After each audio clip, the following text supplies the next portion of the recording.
ओम नमः। ओम नमः। ओम नमः।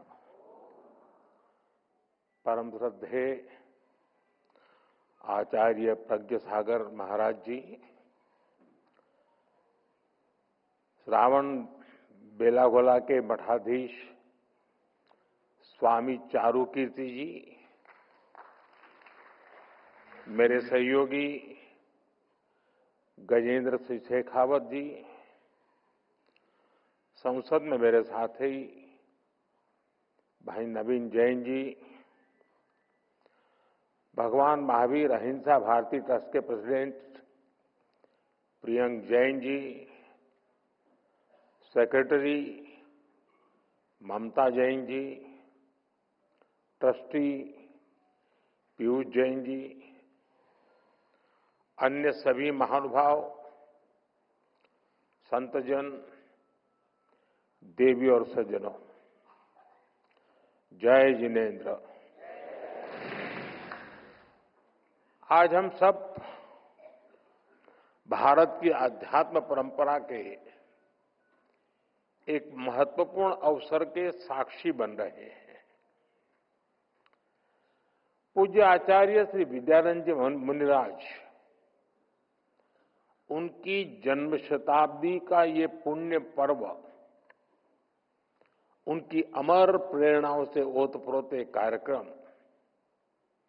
एक अभूतपूर्व प्रेरक वातावरण का निर्माण हम सबको प्रेरित कर रहा है। इस आयोजन में यहां उपस्थित लोगों के साथ ही लाखों लोग ऑनलाइन व्यवस्था के जरिए भी हमारे साथ जुड़े हैं। मैं आप सभी का अभिनंदन करता हूं। मुझे आने का अवसर देने के लिए आप सबका आभार व्यक्त करता हूं। साथियों, आज का ये दिन एक और वजह से बहुत विशेष है। 28 जून यानी 1987 में आज की तारीख पर ही आचार्य श्री विद्यानंद जी महाराज मुनिराज को आचार्य पद की उपाधि प्राप्त हुई थी।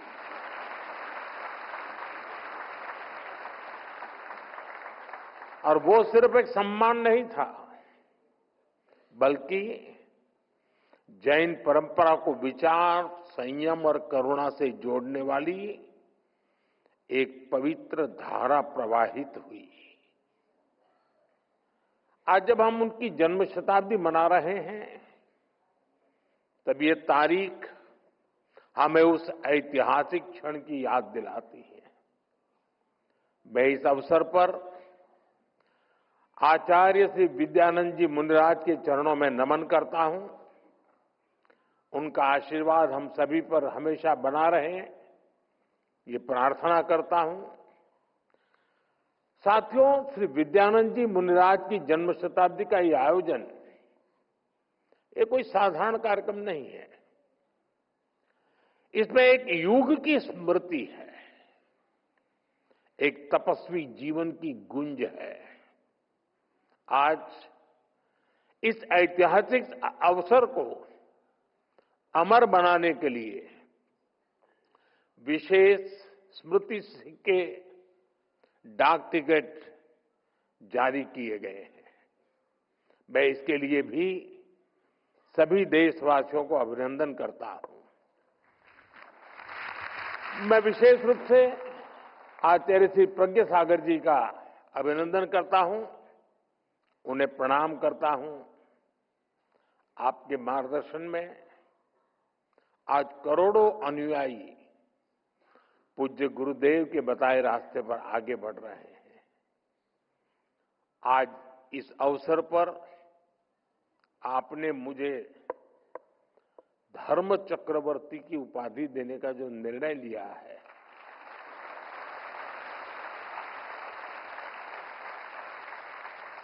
मैं खुद को इसके योग्य नहीं समझता। लेकिन हमारा संस्कार है कि हमें संतों से जो कुछ मिलता है उसे प्रसाद समझकर स्वीकार किया जाता है।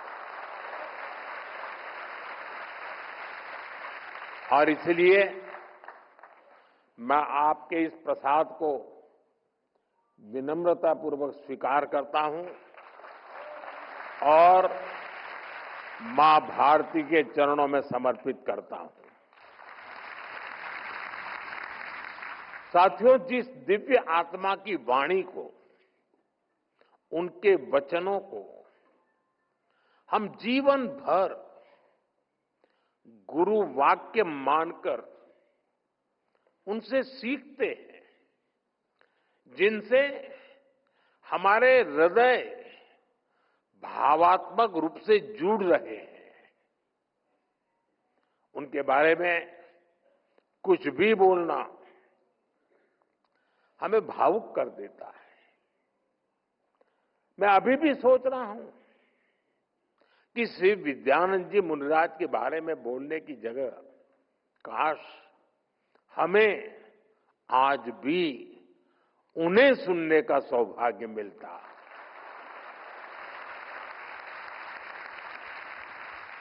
ऐसी महान विभूति की जीवन यात्रा को शब्दों में समेटना आसान नहीं है। 22 अप्रैल 1925 को कर्नाटका की पुण्य भूमि पर उनका अवतरण हुआ। आध्यात्मिक नाम मिला विद्यानंद, और उनका जीवन विद्या और आनंद का अद्वितीय संगम रहा। उनकी वाणी में गंभीर ज्ञान था, लेकिन शब्द इतने सरल कि हर कोई समझ सके। 150 से अधिक ग्रंथों का लेखन, हजारों किलोमीटर की पदयात्रा, लाखों युवाओं को संयम और संस्कृति से जोड़ने का महायज्ञ। आचार्य श्री विद्यानंद जी मुनिराज युग पुरुष थे, युग दृष्टा थे। ये मेरा सौभाग्य है कि मुझे उनकी आध्यात्मिक आभा को प्रत्यक्ष अनुभव करने का अवसर मिलता रहा। समय समय पर वो मुझे अपना मार्गदर्शन भी देते थे और उनका आशीर्वाद हमेशा मुझ पर बना रहा। आज उनकी जन्म शताब्दी का ये मंच, मैं यहां भी उनके उसी प्रेम और अपनेपन को महसूस कर रहा हूं। साथियों, हमारा भारत विश्व की सबसे प्राचीन जीवंत सभ्यता है। हम हजारों वर्षों से अमर हैं, क्योंकि हमारे विचार अमर हैं, हमारा चिंतन अमर है, हमारा दर्शन अमर है।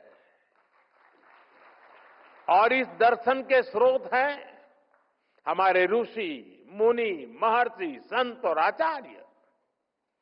आचार्य श्री विद्यानंद जी मुनिराज भारत की इसी पुरातन परंपरा के आधुनिक प्रकाश स्तंभ है।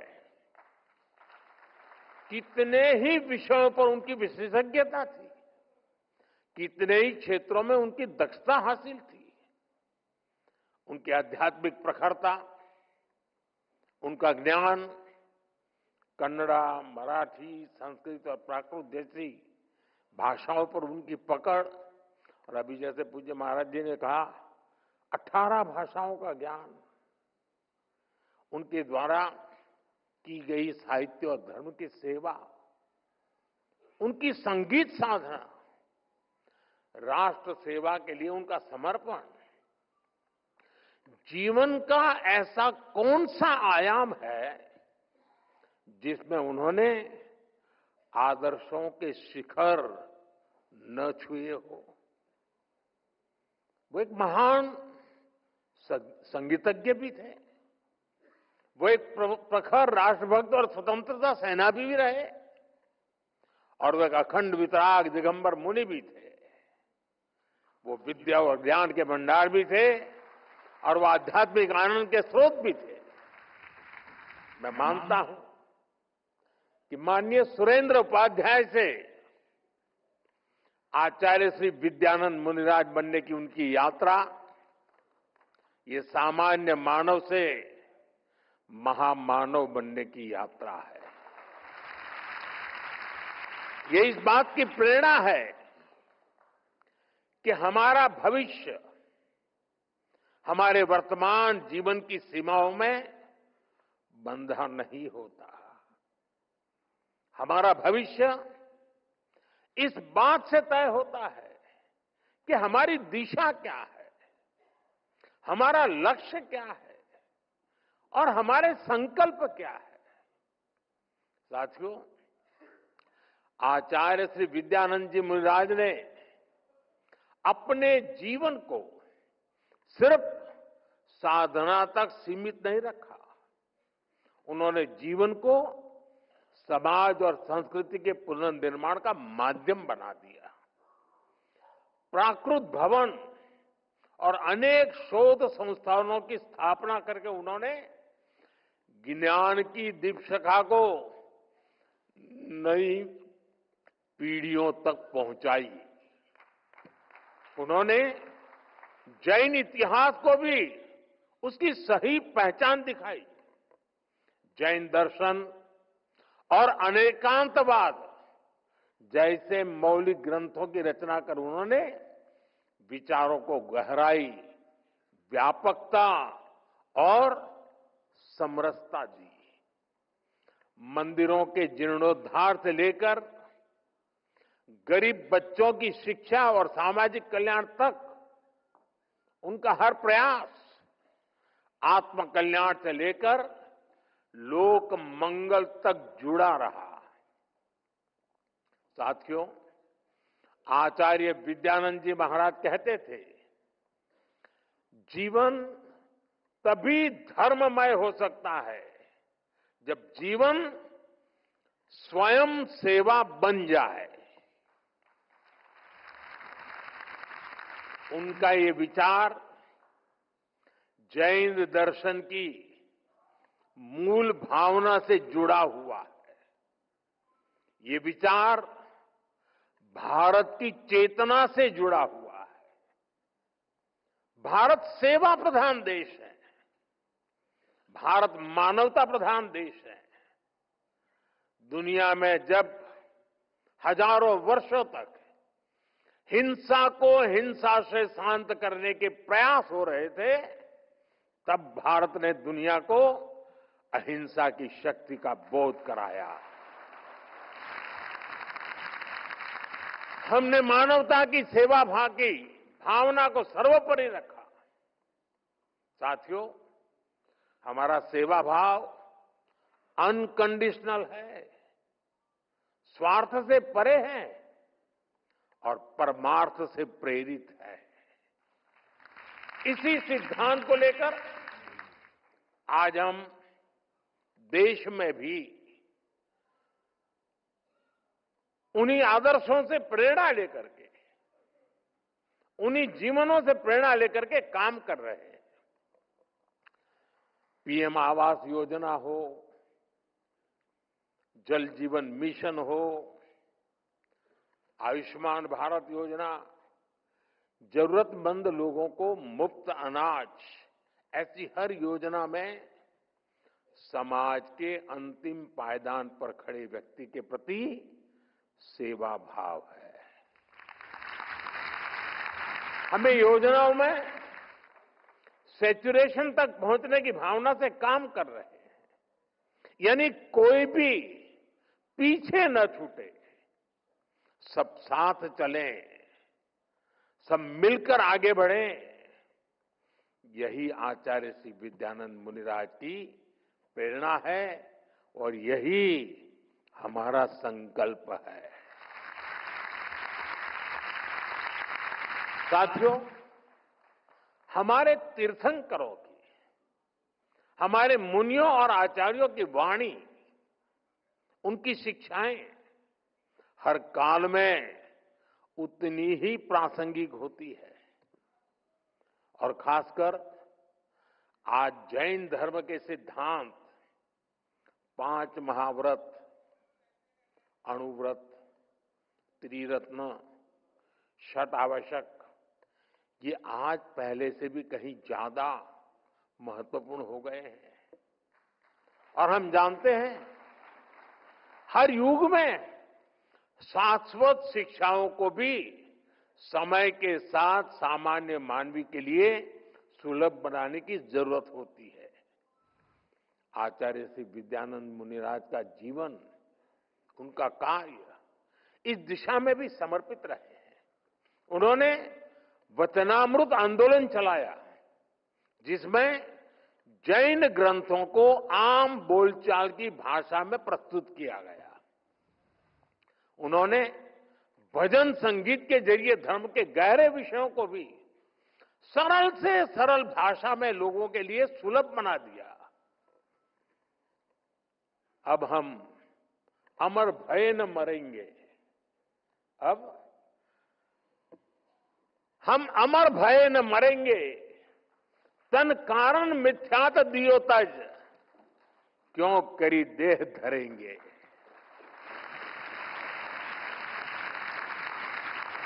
आचार्य श्री के ऐसे कितने ही भजन, जिनमें उन्होंने अध्यात्म के मोतियों को मिलाकर हम सब के लिए एक पुण्य माला बना दी है। अब हम अमर भय न मरेंगे। अमरता में ये सहज विश्वास, अनंत की ओर देखने का ये हौसला, यही भारतीय अध्यात्म और संस्कृति को इतना खास बनाती है। साथियों, आचार्य श्री विद्यानंद मुनिराज की जन्म शताब्दी का वर्ष हमें निरंतर प्रेरणा देने वाला है। हमें आचार्य श्री के आध्यात्मिक वचनों को अपने जीवन में आत्मसात तो करना ही है।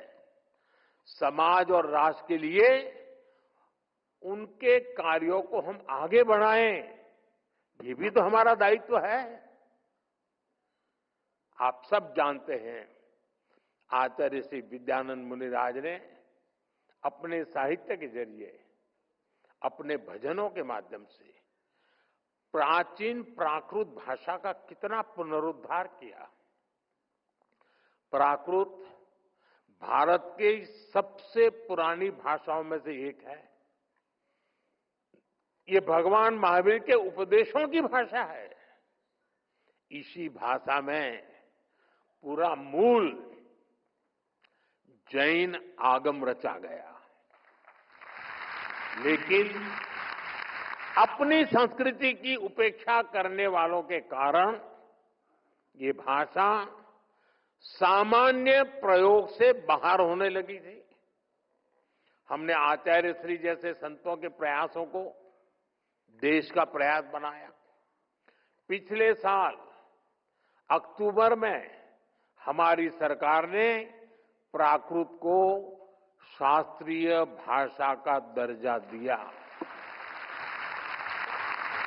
और अभी पूज्य आचार्य जी ने उसका जिक्र भी किया। हम भारत की प्राचीन पांडुलिपियों को डिजिटाइज करने का अभियान भी चला रहे हैं। इसमें बहुत बड़ी मात्रा में जैन धर्म ग्रंथों और आचार्यों से जुड़ी पांडुलिपियां शामिल है। और अभी जैसा आपने कहा, 50,000 से ज्यादा पांडुलिपियों के विषय में हमारे सचिव महोदय यहां बैठे हैं, वो आपके पीछे पड़ जाएंगे।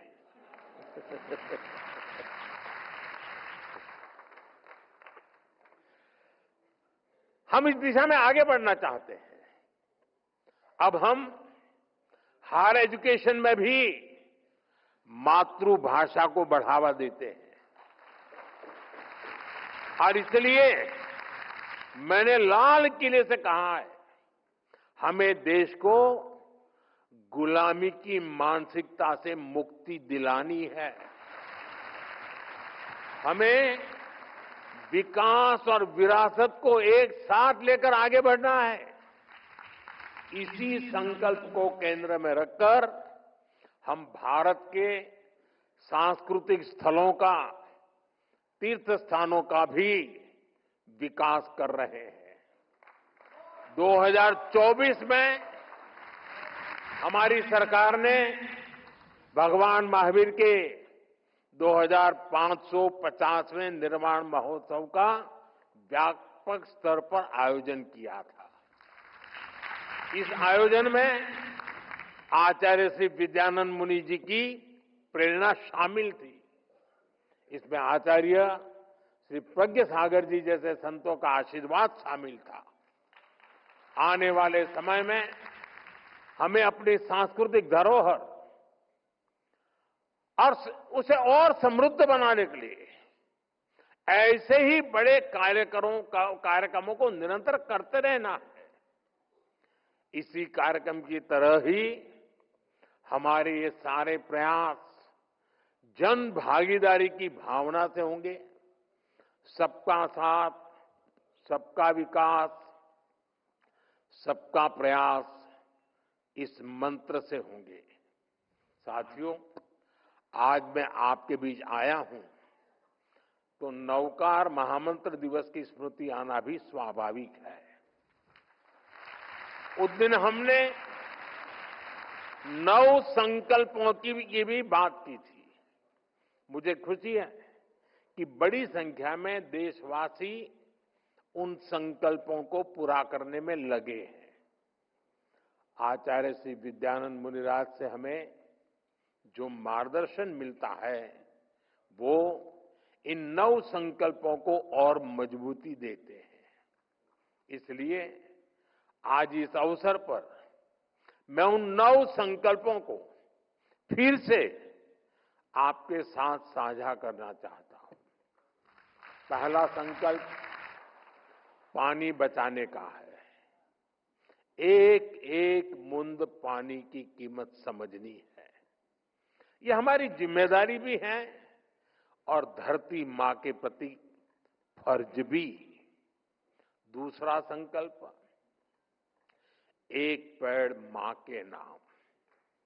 हर कोई अपनी मां के नाम एक पेड़ लगाए, उसे वैसे ही सींचे जैसे मां हमें सींचती रही है। हर पेड़ मां का आशीर्वाद बने। तीसरा संकल्प, स्वच्छता का। साफ सफाई सिर्फ दिखावे के लिए नहीं, ये भारत की अहिंसा है।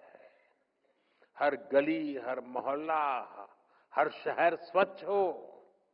हर किसी को इस काम में जुटना है। चौथा संकल्प, वोकल फॉर लोकल। जिस चीज में किसी भी भारतीय का पसीना हो, जिसमें हिंदुस्तान की मिट्टी की खुशबू हो, वही खरीदनी है। और आप में से ज्यादातर लोग व्यापार कारोबार में रहते हैं। आपसे मेरी विशेष अपेक्षा है, अगर हम व्यापार में हैं तो हमें अपनों के बनाए सामान को ही प्राथमिकता से बेचना है। सिर्फ मुनाफा नहीं देखना है और दूसरों को भी प्रेरित करना है। पांचवा संकल्प, देश का दर्शन। दुनिया देखनी है, जरूर देखिए, लेकिन अपने भारत को जानिए, समझिए, महसूस कीजिए। छठा संकल्प, नेचुरल फार्मिंग अपनाने का। हमें धरती मां को जहर से मुक्त करना है। खेती को रसायनों से दूर ले जाना है। गांव-गांव में प्राकृतिक खेती की बात पहुंचानी है। ये हमारे पूज्य महाराज साहब जूते न पहने, इतने से बात नहीं चलेगी। हमें भी तो धरती मां की रक्षा करनी होगी।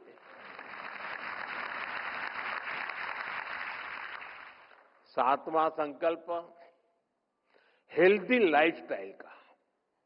जो खाएं सोचकर खाएं। भारत की पारंपरिक थाली में श्री अन्न हो। हमें भोजन में कम से कम 10% तेल भी कम करना है। इससे मोटापा भी जाएगा और जीवन में ऊर्जा भी आएगी। 8वां संकल्प योग और खेल का है।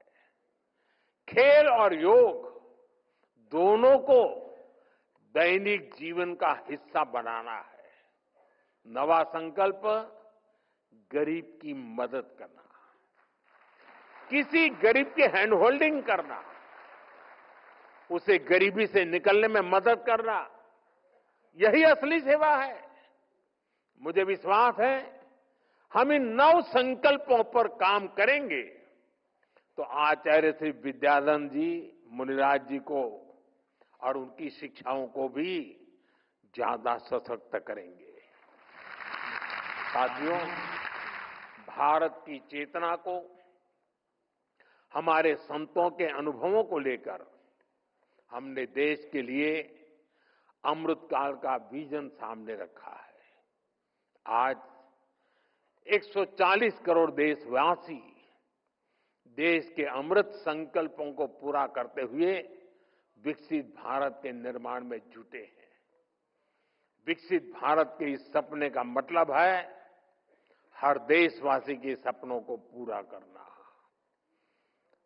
यही आचार्य श्री विद्यानंद जी मुनिराज जी ने हमें प्रेरणा दी है।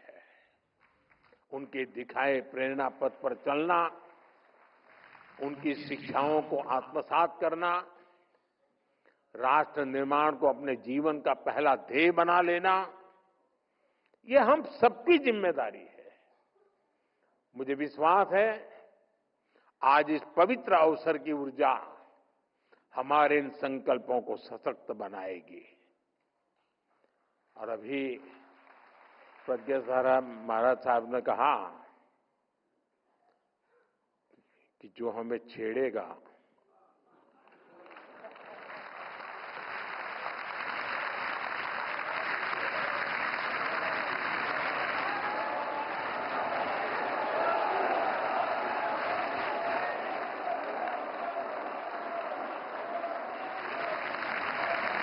अरे मैं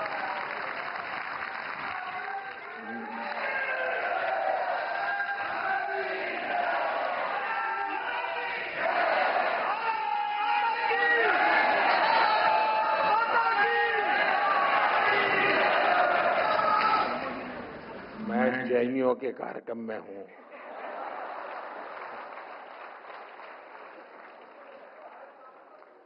अहिंसावादियों के बीच हूं और अभी तो आधा वाक्य बोला हूं और आपने पूरा कर दिया। कहने का तात्पर्य यह है कि भले शब्दों में नहीं कहा, शायद आप ऑपरेशन सिंदूर को आशीर्वाद दे रहे थे।